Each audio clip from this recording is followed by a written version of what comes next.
Сәлем достар, каналға қош келдіңіздер. Бүгін әжімге қарсы теріні жасартатын маска жасаймыз. Ол үшін бізге зығыр дәндері керек. Ыдысқа біраз қасық зығыр дәндерін салып, үстіне 150 мг сүт құйып араластырамыз. Қоспаны баяу отта 10 минут қайнатамыз.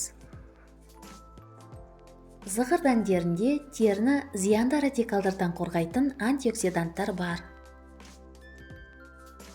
Дайын болған қайнатпаны бөлме температурасында суытамыз. Сүт құрамында сүт қышқылы бар. Ол терінің үстіңгі қабатын қабыршақтайды, жасушалардың жаңаруын ынталандырады және теріні жас және балғын етеді.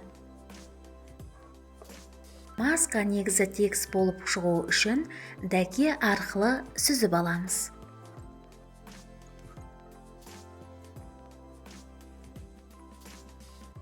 Достар, егер мені қолдағыңыз келсе, каналға жазылыңыз, лайк басыңыз, видео рецепттермен достарыңызбен бөлісіңіз.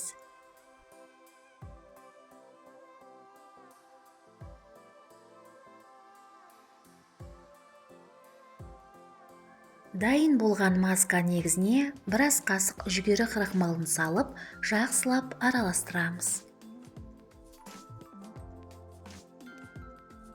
Жүгері крахмалы терідегі артық майды сіңіреді және жылтырды азайтады.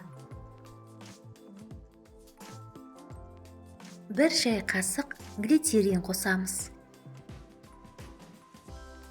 Глицерин терінің ылғалдануына және сыртқы факторлардан қорғалуына көмектесетін қорғаныс қабатын құрайды.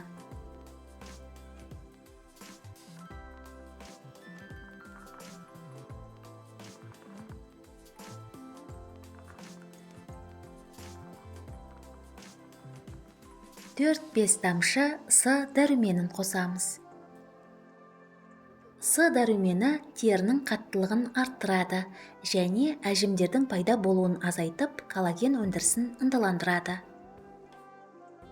Жарты шай қасық жүзім тұқымы майын қосамыз. Жүзім майы теріні терең нәрлендіреді, қатайтады және серпімдетеді. Дайын болған масканы шыны ыдысқа құйып, тоңазытқышта 10 күнге дейін сақтаймыз. Масканы бет, мойын және декольте терісіне жағып 20 минутқа қалдырамыз. Содан кейін қалған масканы жылы сумен жуамыз.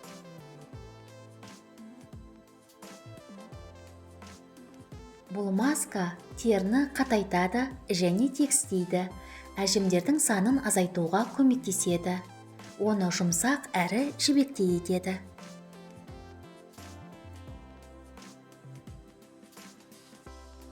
Сізге денсаулық, жастық және сұлулық тілеймін. Келесі кездескенше.